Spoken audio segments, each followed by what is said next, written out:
A lot of people, especially with the countries I visit, think that I'm a Fed or think I'm a spy or whatever it is, but it's really not that deep. So why are you here so often? I think it's just an incredible place, incredible views, probably the best that I've seen among my travels. 6 or 7 years of traveling around the world, visiting all these places. If you go from here to some place where it's cold. Yeah, I'm fucked tomorrow when I go to Skardu. Yeah, that's a great example, right? Like, so what if it's like minus something there? I don't know. I'll have to go buy Well, this is probably why you keep getting sick. Do you think if you had to settle in Pakistan, you could? After this trip, I really do think I could. In Karachi, I definitely could. The one country every human being should visit at least once in their life. Lebanon. Wow, Lebanon. Yeah. Okay, what's the best food that you've had? Cheese paratha. Don't. No, I'm not even joking. I miss you. The love of my life. What is it with like foreigners and this love for the cheese paratha and the chai? Like what makes it so good? Like it's so weird. And the chai in Pakistan is incredible. Like, there's not many places that have chai outside of the subcontinent. What is the worst thing about Pakistan?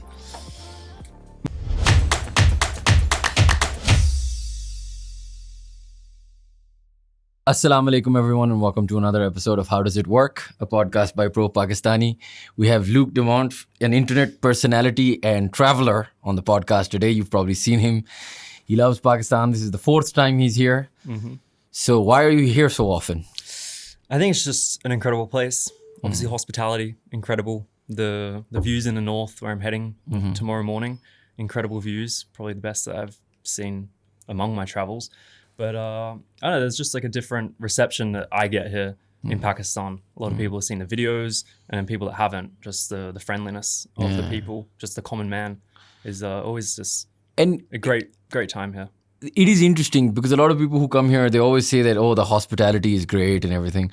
What particularly, like, give me an example, like you've been to so many other countries. Because I keep hearing this hospitality thing and I don't know, is that just a nice way of saying we don't have anything else that's nice? No, like, you know what I mean? Like everything else is shit, so the hospitality, or how, like, can you describe it to me? Like, I'll give a perfect example. When I arrived this time to Pakistan from the airport, I just hopped on a motorbike to get to my hotel. It was like an hour ride, and I asked how much it was beforehand. He said 500 rupees. It was like a 50-year-old gentleman. 500 rupees is like $2. And we ended up driving like an hour. And after the end of it, he just wasn't accepting the money. He didn't know that I made videos or anything. He didn't know that I was like famous or anything, but he just went out of his way to just say no money. I was like, of course I refused and gave him 2,000. But like just every day you encounter little things like that. You're just walking down the street, so many people inviting you for food, inviting you for drinks. It's just not one huge thing that happens, but just constantly on a daily basis. But is it like safe for, I mean, a lot of the times we hear, I mean, us Pakistanis, well, we're scared. Like when you just said I got on a motorbike out of the airport, I'm like, I don't know if that's a good idea. Like, it's fun. It's fun. Have you ever felt like unsafe? I'm sure you have, but like, how do you get around so you go to a lot of places, Pakistan is one of them obviously, in terms of security threat, you could say is a nice way to put it, right? Yeah. So how do you sort of curtail all that? I kind of just go with the flow. Like things that are bad are going to happen in every country in the world. Fortunately, like I really don't experience too many bad things whenever I travel. I don't really take any precautions. I just do what I feel is right in the moment. But like here in Pakistan, like I've had very few experiences and definitely nothing that has really threatened my life or anything like that. So there really is no secret on my end. I just kind of do it. If something happens, it happens. And how did you sort of decide, when did you decide that, okay, this is what I want to do in life? I think in 2018, after I finished high school, I was creating YouTube videos and I realized that a lot of the places I'd explored in Sydney and Australia were very similar. And there was this whole world to explore that was like different cultures, different people, different beliefs. And I was like, there's all these things that I'm able to explore. Why don't I go travel and also make YouTube videos at the time? And then it kind of snowballed into what it is today now, like 6 or 7 years of traveling around the world, visiting all these places. But that's kind of where it started from the beginning. It's just wanting to see the world and make YouTube videos. And I've noticed, and I don't know, correct me if I'm wrong here, but I've noticed like a lot of Australian people love to see the world. Like you're very open to different cultures and different. Do you have any idea why that is? I think it's just our culture. There's a big belief in obviously going to university and getting a full-time job. But there's also a big belief after school on going like on a gap year and traveling the world, like saving $10,000-$20,000 and just traveling for a year, and then maybe when you're 19 or 20, then getting into the workforce and studying. So I think inherently we're kind of just brought up with the idea of travel. We're a very like fortunate country to have the resources to be able to go on trips. So like holidays and that kind of stuff is pretty common among all families in Pakistan, in Australia, sorry. But yeah, I think it's just kind of the way we were just brought up, like traveling is kind of second nature. Where have been like some of the more interesting places you've traveled to? Obviously, like the Balis and the Thailands and the things where, you know, most Australians have gone. What are the unique ones? Pakistan obviously being one of them. Pakistan's definitely a unique one. It also depends on like what you're traveling for. Like sometimes people do just want a 2-week vacation. They work 52 weeks a year and they just want to chill. So it really depends on what you want. But like Iran, obviously an incredible place. How was that? Incredible. Like, really? Is it very, so we even in Pakistan, right? Like a lot of us have not been to Iran. In fact, 90% of us have not been to Iran. So I think Iran's like an interesting one because it shares a very similar reputation as Pakistan, where it's like dangerous, you know, the government is bad or whatever it is. But like you go there and you realize that the people are just the people. They're just trying to get by in life. They're friendly. They're helpful. Is it a very conservative culture, Iran? No, it's not what is shown on the media at all. Really? Very, very liberal. And that even shocked me going there. Oh, very, really? very liberal. Okay, like how is it liberal? Well, like everyone expects you're walking around the street and you have women completely covered up. Not the case at all, or at least in the places that I visited. And again, also with Iran, it's a huge country. You have different ethnic groups. You have different beliefs around the whole country. So the places that I visited, even in Tehran, like not every woman is wearing a full burqa or anything like that. The young people are very, what would I say, like very hip. They dress very stylistically. They're very open-minded. There's parties, you know, all those kinds of things that, you know, just don't really expect, like, because everyone has a reputation. But how do you get like invited Iran. to these things? Like, do you know people in Iran or Pakistan before you come, or do you just show up and figure it out? I just show up and just experience it. The good thing is now coming back to Pakistan for the 4th time is obviously like I've developed friendships and developed relationships with people here. So I do have like local people here showing me around and having access to things that I didn't even think were like possible. So just usually people I've connected with, I'm back here in Karachi, I'm back here in Islamabad. And do the governments of Iran or Pakistan or anyone bother you at all? Or do they get involved in your visits? Or do they tell you, don't go here, don't do this, anything like that? Not directly like that. When I visited Iran, the Australian government DM'd me on Instagram telling me to leave because I might be kidnapped. Oh, really? Yeah. Why? Yeah, because I don't know. How long ago was this? When was the last time you were in Iran? I visited Iran at the beginning of 2025. Iran was a country. There are certain countries where I take safety precautions where I don't post whilst I'm in the country because it can cause issues. So I posted the videos after I'd left the country, and then that was when the Australian embassy thought that I was in the country because I was posting like, oh, you should leave immediately. You're at risk of being kidnapped or a political, political weapon kind of thing. But no, like a lot of people, especially with the countries I visit, think that I'm a Fed or think I'm a spy or whatever it is. But it's really not that deep. Yeah. I know that's exactly what an agent would say. I was going to say, yeah. I mean, like, look, theoretically, that's a horrible answer. Because, like, what would the agent say? That, of course, I'm here to get into. But then it's also interesting, like, because you're going to all these countries, you must see, like, the different sort of way their governments are run, their cultures are run, etc. You've also seen the sort of Pakistan-India feud, right?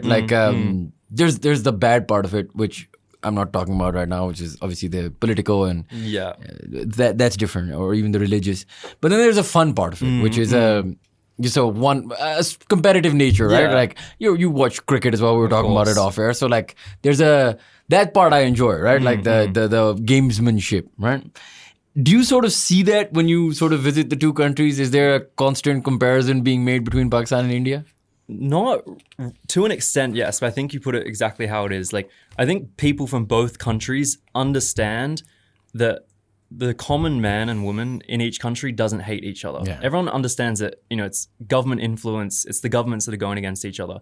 But I think people just understand that, you know, you guys share a lot of common things. We're the same country, exactly. Like 60, 70 years ago. Yeah, so there's really not a whole lot of difference between the common man here and the common man in India. So it is interesting, like some conversations obviously everyone has their own beliefs. Everyone has different opinions, and they do hate Pakistanis or they hate Indians for whatever reason. But I think it is friendly, especially in the sports space, like cricket. It's just a friendly rivalry. You know, you got big two powerful nations. Well, we're not as powerful, right? At least in the cricket sphere. Well, you both have nukes. So. Yeah, that's all we've got. I don't know about cricket though. I mean, that's where we're struggling. And in terms of the sort of, like, do you have an idea in your mind that, okay, I want to do this for this long, or this is the sort of cultures I want to capture, or these are the kind of things I want to see? In terms of how long, I don't have any time frame. I really don't know. Like, in recent years, I really have just been, as cliche as it is, just going with the flow. Like, whatever feels right on the day, doing that. Whatever feels right in terms of what country to go to, doing that. Whatever I'm interested in at the time. But I think, like, traveling and experiencing new things will always be a part of my life. Right. Just because I enjoy that, at least. How often, like, in the year are you on the road? Pretty much, like, this year so far, like, almost the whole year. It's like, yeah, like, do 6 you months. ever miss, like, you know, like, okay, being home, right? Just having, like, a family in a situation, or, like, your friendships. Because obviously, like, I mean, from when I travel a lot, like, I just feel like at a certain amount of time, you just kind of miss, like, your own bed, your own house, your own situation. Definitely earlier on, when I started traveling, I had a lot more ties to Australia. My whole family was there. A lot of my close friends were there. But I think naturally, the more time you spend around the world, you develop new friendships and new links in different parts of the world. So when I go back to Australia, very rarely now, like, I don't have a whole lot of things that I'm connected to there. And I now have, like, multiple places around the world where that kind of feels more like home than Like, Sydney what feels would like be. home, if not Australia? If I told you tomorrow you had to pick, like, a new home and it wasn't Australia, where would you move? Well, I think that's where I have, like, commitment issues. I don't think I could be anywhere for, like, more than a few months. You know, I like the ability just to But travel what about, around. like, okay, weird, I'm going to go on a little segue here, but you know how when you're like, so I'll give you an example. I used to have this thing where I'd wake up in the morning and my neck would be like really stiff. I don't know if that's ever happened to you. And I started thinking I have some issues. I started going to doctors and everything. And then I remember going to, like, weirdly, like, a mattress shop, right? And I went to, like, it's called, like, Multifoam here and everything. And you go to them and you get, like, a specific pillow. Because I have, like, a neck thing, right? And then you get that and you feel like $1 million because it's your room. The mattress is to your, you know, whatever, the pillow, everything. And then you feel like you get a better night's sleep because of it, right? Now you travel the world. That means a different bed every 3 days. That means a different setup every 3 days. How do you sort of maintain that, or does it's become so natural to you that it doesn't feel any different? It has become so natural, but there are, like, legitimate consequences to, you know, terrible sleep and moving around. Like, the past 3 weeks, I've been so ill. Like, I'm still sick. I've been in hospital 4 times now in the past few weeks here. Is it because of the food? I honestly don't know. It's the weirdest sickness I've had. But like Delhi belly sort of situation. Yeah. Karachi belly. Karachi belly. Yeah, fair enough. Too much street food. But no, there are definitely benefits to, you know, exactly what you said, like having that nice room, nice bed, nice morning routine. That is probably what is the biggest consequence of constantly traveling. Is always figuring out, all right, where's the best coffee shop, where's the best Wi-Fi, where's healthy foods to eat. And I do notice when I do travel, my health does, you know, decline like your rapidly. sleep. I'm sure I don't know. You have one of those whoops or those rings. Yeah, there you go. Yeah. Ring, yeah. Yeah. So that must tell you if your sleep is declining. You got 20 sleep score last night. You're fucked. What's your age on that? Is it? I'm older than I expected. Yeah. But I don't know how accurate they are. I don't know either. To be honest, sometimes I'm doom scrolling at like 1 a.m. and it says I'm asleep. I was like, I don't believe it anymore. I'm not asleep, so I don't know how accurate they actually are. Fair enough. And in terms of sort of settling down or that sort of culture of whatever, you have this idea of you want to see the world. Are there bits of the world you haven't seen?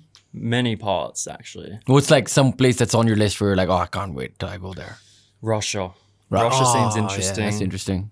Like, I've always been just fascinated in those countries that have like some perspective of like danger, like Russia, Libya, North Korea. Yeah, I'd love to visit all those countries, and the time will eventually come. But those places are really interesting. In terms of like places I haven't been to, I've not been to much of Europe at all.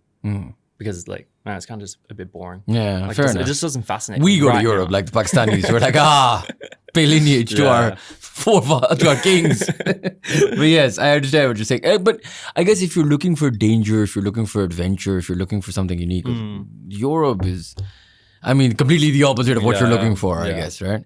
But what about like the Middle East? Have you been around like there, like Jordan and then like those kind of countries? Where all have you been there? Not Jordan, but I spent a lot of time in Syria, in Lebanon. Those are two incredible places. And I love the Middle East. Like the Middle East is one of my favorite regions in the world. Incredible culture, the food, incredible. Do you find that that region is also misunderstood, like Pakistan and India? Absolutely.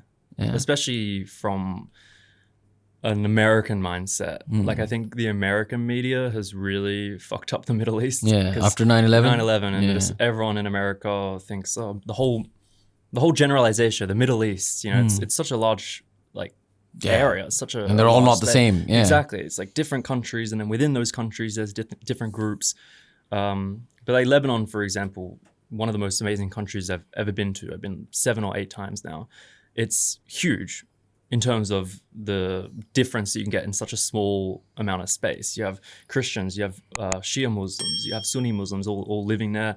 And it's just such an interesting place. Incredible diversity of landscapes, mountains, beaches. It's gets grouped into like the Middle East of like the other countries. They're also very beautiful. Yeah. Apparently, randomly, we are now a part of the Middle East, which is what is that? I mean, woke up one day, I was Arab. Apparently, yeah. It's gonna keep moving. India's next. Yeah, things don't make any sense anymore. But do you think also like I don't know so much about the Arabs, but 100% the Pakistanis, and I think you did a video on this as well. We have a validation problem. Like we feel like. You know, like the guy who didn't take money from you on the motorcycle. The first thing I thought of is, of course, because you're a white man, we're like, praise be to our, Lord, to our king, to the man British. who used to take, of course, right? To the colonial sort of mindset. Do you think that that's a part of the reason that that's a problem? Like, I mean, it's all well and good that we're, very friendly and it's very good that we're very warm towards people. But are we just, if you're not like, say, Australian, are we as warm to you if you're a Pakistani tourist, etc.? And that's odd, right? Like, I mean, I don't know, you've traveled the world a lot, so you can tell me about other cultures, but I find that to be a very big problem in South Asia, like Pakistan, India, we have this colonial sort of hangover. Yeah, that is definitely a thing. Like my treatment here is definitely different to what a Pakistani would experience. I think that a big reason for it is that like when I'm walking the streets and I'm wearing shorts, wearing a cap, clearly a tourist, it is like very obvious that I'm a visitor here. I know like black people here that have also gotten the same treatment. So I think it's just very clear by my skin color that I'm a visitor. But there definitely is a lot of, what's the correct term? Like white privilege. Or like white worshipping. There is white privilege. Yeah, there's no doubt. Like I think it is, however, though, very interesting from a Pakistani perspective of seeing how foreigners here have their experience in Pakistan when they go to the same places that someone would go to in Karachi. It just is like a very natural experience, and that's probably why a lot of people watch the videos. And then there's a lot of like, exactly. So there's a lot of arguments that Pakistanis make that, these white people only come here because we treat them really good and because they get a shit ton of views because we're so many people. You know what I mean? Yeah. How much of that sort of plays into you coming to Pakistan? Like how much of this is a monetary situation where like, views here? 250 million. Yeah, no doubt. Like the views are crazy here, but it wouldn't be like the only reason because if you understand like social media, the RPM of those views are much lower. So there's many other countries that I can earn more money from in terms like the views. Right. So and that's always a positive of visiting. You get to have a fun time. You get to make videos. You get a ton of views. You get to make money. It's kind of like a whole collective of everything. Yeah. And what are the things like how light are we traveling when we're traveling? Like how many things do you travel with? What do you? Nothing. Like what do you have nothing? Like a suitcase? What's in your suitcase? I just have like a backpack. My wife who's watching this usually. This is how you travel. So you have a backpack and nothing. So where are clothes? Like, what do you mean? Just I have a 38-liter backpack. I know now exactly what I need to live life on a daily basis. So I have like. So what does like for someone who hasn't lived like you? What do I need to live on a daily basis? Well, for me, obviously electronics. They take up most of the bag: camera, laptop, chargers, all those kinds of things. What about like your SIM? Like you're buying a SIM everywhere you go? Depends on the country. Okay. But I recently founded a company with a few buddies called Globie, which is Globie eSIM. So I'm using them here in Pakistan. Okay. So this is a company you own? Yeah. Okay, so we realized that all these big companies are reaching out to us to promote whatever it is, whether it's travel insurance or eSIMs or different things. So we decided it just makes the most sense to actually build out our own and provide that service to other people that are also traveling. But how do you make your own SIM? Like, well, luckily I'm not on the technical side of things. So right. we have that a sounds CTO. complicated. Yeah, like I don't know how that shit works, but it sounds complex. I don't even know how that works. We have a CTO that is taking care of that. He's a good friend of mine and very. So you're using your own SIM? Yeah, which is pretty cool. Like even just like on a. At this point in life now, I'm just doing things that are just like fun, like little like side like on a projects, vibe sort of. Yeah, it's like little side quests. And if we can build something out of it, it's already doing extremely well, and we're using it here in Pakistan. It's working very well. It's just kind of a win-win situation. Yeah, that's pretty cool. We get to do that is pretty cool. People get a good experience. Yeah. But in terms of like that, obviously is not in my suitcase because it's in my phone. It's an eSIM. Yeah, fair enough. But you've got the electronics, you've got the phone, you've got the laptop. What else you got? Clothes? Yeah, very few. But if you have very few clothes, like if you go from here to some place where it's cold. Yeah, I'm fucked tomorrow when I go to Skardu. Yeah, that's a great example, right? Like, so what if it's like minus something there? I don't know. I'll have to go buy well, this is probably why you keep getting sick. Like, possibly. Like, you go from 45-degree heat in Karachi, you're out for 8 hours a day, you get heat stroke, and then the next day you're up in the mountains in negative degrees. Yeah, and then do you buy and just get rid of the clothes there, or no, nothing? It depends really how bad it is. Like when I went to Tehran in the wintertime, I was very unexpected for how cold it would actually be. So I had summer clothes for like 0-degree temperatures. And I also didn't buy anything. I just like complained about the cold because there's a lot of things that go on when you travel. You're trying to film videos, you're trying to travel, you're trying to do all these logistics and stuff. I kind of just like forgot to go and buy clothes, a sweater. But I'm very much like a summer person. I really do avoid the winter seasons. I'm not the biggest fan of those. But if I do go there, then we just purchase a few long pants. And in terms of sort of like when you're traveling in these places, do you see like a lot of Pakistani, like, so you're kind of like a travel sort of guide for Pakistanis, right? And now I'm starting to see a lot of other digital creators sort of get into this space. You're seeing more and more Western influenced sort of Pakistani content creators where they're trying to do what is being done internationally. How do you sort of see that space? Do you ever watch any digital content creators here and go like, oh, that's interesting, they're doing a good job? Or do people reach out to you for sort of advice? Yeah, a lot of people reach out. I don't consume a whole lot of content. Usually I just watch like what my friends are doing because there's obviously like that relationship there. I'm interested in how they're experiencing the world. But a lot of people reach out in terms of like just basic things like what camera you're using, but then also some like higher level things because there's a lot that goes on behind the scenes, as you would know, running of course this podcast and the companies behind it. Like there's a lot of things that people don't see that goes into just creating this. We have a team here, we have a team of editors, there's a lot of revisions that go in and posting it. So it's a lot more complex. So when people do eventually jump into it, they realize like, oh, it's not just pick up the camera and film for 50 minutes and you have a vlog. There's all this planning, figuring out what's actually going to be interesting, the thumbnails, the titles, all those kinds of things. Do you work with any like local advertisers here in Pakistan? No. They never reach out? A lot reach out, but I am very selective. Why are you selective? I think the reason I've been able to get to where I am today is because I've truly, for the most part, done what I wanted to do. Like I've worked with very few brands, and the brands that we do work with are very aligned in terms of things that I would actually use. But just a lot of the time, I just can't be fucked. I'd rather, just go and have fun, film things. Like I'm in a very fortunate position where I don't have to take this brand deal to survive or do this to do that. I really can do. You've got freedom. Exactly. Yeah. And that was always the goal. Like early on is not to have a boss, not to have someone dictate what I do on a daily basis. And for many years, I've been fortunate enough to do exactly what I want at all times. Do you think if you had to settle in Pakistan, you could? After this trip, I really do think I could. Now you could live here? In Karachi, I definitely could. I haven't experienced enough of Islamabad. Fair enough. The reason is before my previous trips here to Pakistan have just been very fast. Like it's constantly moving, like 2 days here, 3 days here, filming content. I've never been able to like settle in a place. But I spent 3 weeks in Karachi and figured out, where the things are that I need, like a good gym. You guys have paddle courts everywhere, good community. You find the healthy spots to eat at. You even have the like wellness places, the spas, the ice baths, the IVs, those kinds of things. So having known all that, I really could see myself spending a good amount of time in Karachi. I think for me though, I've learned that there's only like a few things I really need to be able to live in a place is basically those things I just listed, but good people around me and community. Like those are the main things that are what I need to be able to be in a place at one time. That makes sense. Okay, so now I'm going to ask you some, I wouldn't say rapid fire, just I want to understand a few countries, a few things, okay? So, what's the cheapest country you've ever traveled to?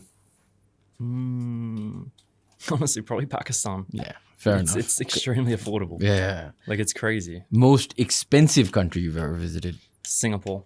Yeah, fair. Or Sydney, Australia. I haven't been to Sydney, but Singapore is, it's ridiculous. Best historical site you've ever seen? Palmyra in Syria, middle of Syria. What makes it so interesting? The history, it is thousands of years old. Used to be part of the Silk Road. Incredible buildings from the Romans back in whatever year it was. Really cool architecture and stuff. I usually don't even care about historical things. Like I try to avoid them, but this was actually pretty interesting. This was actually nice. All the pyramids of Giza, like seeing that for the first time really is it's incredible. Interesting, yeah. The one country every human being should visit at least once in their life. Lebanon. Wow, Lebanon? Yeah. Why? I think... Like Beirut? Like where? Honestly, the whole country. Really? Yeah. I think that's an interesting one. Yeah. I think it's... I mean, I was going to say I think it's safe, but my perception of safe is a bit fucked up, especially currently. I mean, considering Iran, North Korea, where you want to go, Pakistan. Like, I don't know if you know what safe is, but continue. But I think that you have an amazing time. That will really change your perception on the Middle East. And yeah, it's a really amazing place. What is the most overrated tourist destination in the world? Probably London. London? Yeah. Why do you think it's overrated? Just a bit mid. But like, it's like I mean, when you go to London, what do you go? You go see the Big Ben, you see Buckingham Palace, you see the West End Theatre, you see football. I mean, like, boring. didn't they like invent everything though? I mean, you can't like take away the fact they made like cricket, football, like everything we consume. They have is a British product, right? Yeah. But fair, I can understand that. Okay, so what is the most underrated country other than say Lebanon? Like, what's a country that you were like, wow, I didn't see that coming? Because Lebanon is still like, there's a lot of people who visit Lebanon. I've heard like the sort of social scene in Lebanon is really nice. Yeah. Let's go super underrated. Like I would say Pakistan, but it's kind of on the map. Like there are a lot of people that visit and it's increasing every year. But I would say there's a country in Africa called Lesotho. It's a tiny little nation inside of South Africa. Okay. Very underrated. Very beautiful landscapes, like a Windows loading screen everywhere you go.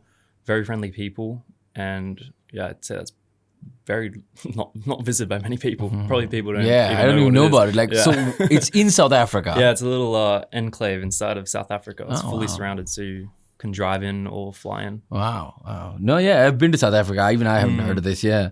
Okay, what's the best food that you've had? Cheese paratha. Nah, don't. No, I'm not even joking. You're saying the cheese paratha is the best thing you've ever had in your life. But you gotta have it F7. Quite a chai. Is this a quite a chai commercial? You said you're not working with Pakistani advertisers, but no. But like, by the way, I've noticed this, and it's really weird. All the people who give, I was having a meeting with this guy. He was there from the United Kingdom, like London or something. Young guy. He's sitting in my office, and he kept asking me. He's like, "Look, man," I was like, "I'll order you whatever you want. What do you want?" And he's like, "Cheese paratha." Like we were sort of negotiating for something, so he came 3-4 days in a row. The guy would only eat a cheese paratha with chai, and he would dip it. And I was like, what is it with like foreigners and this love for the cheese paratha and the chai? Like what makes it so good? Like it's so weird.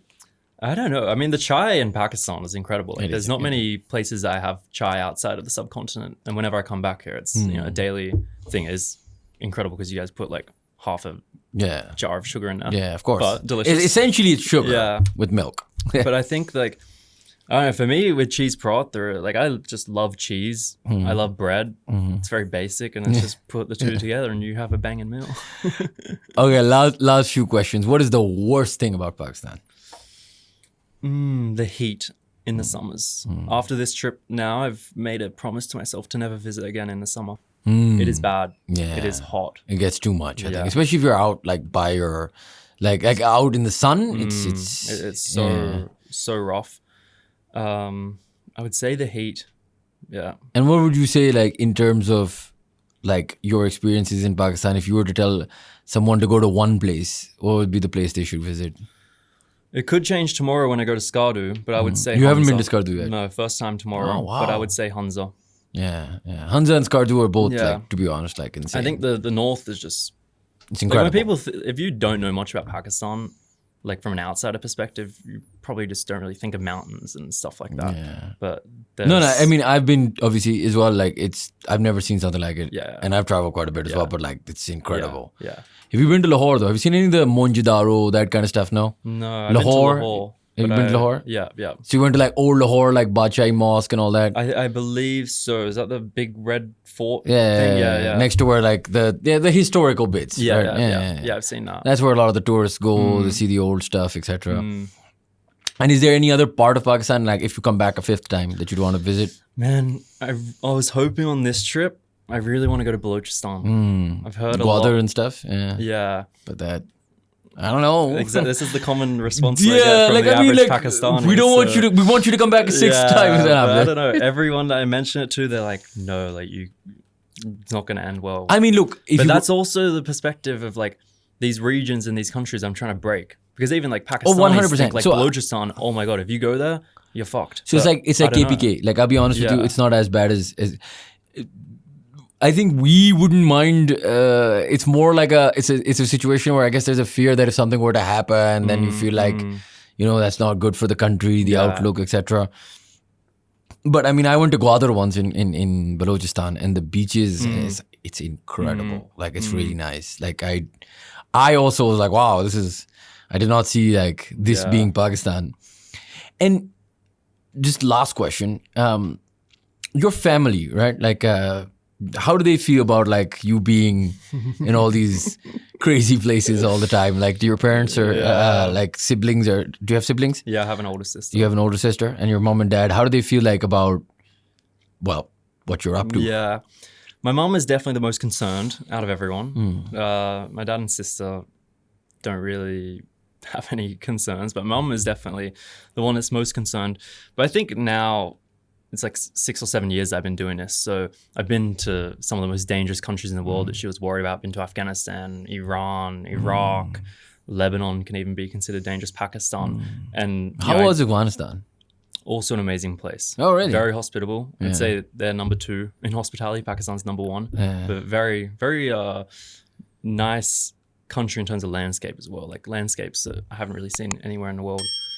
But my mom, like after these trips that I've been on to these dangerous countries and everything's fine, like it's like, Mom, I told you so. Like nothing bad is going to happen. So it's like, it's getting easier each time. Yeah. But I'm also ticking off more of the countries. There's not really many left that she would be Yeah, I worried mean, how about. much crazy? Like North Korea. Yeah, I guess. that one she'd be concerned about. Yeah, fair. But I guess, I mean, even to go there would be quite the mission, right? But like, I hope you do. I mean, I would love to see Inshallah, like what North Korea is like. But yeah, no, man, good luck to you. This seems like you're living quite a lot of people's dream. Yeah, seeing, and it's also, and it's also great that you're like, for a lot of us like Pakistanis, like you're breaking the stereotypes, right? Which is really important. So good luck to you, man. Thank you. I appreciate it. And hopefully if you're ever around for the 5th time, then make sure you come back. In the winter. Yeah, hopefully see you soon. And thank you guys for watching. If you enjoyed our content, please do subscribe to our channel, and we will see you for the next podcast.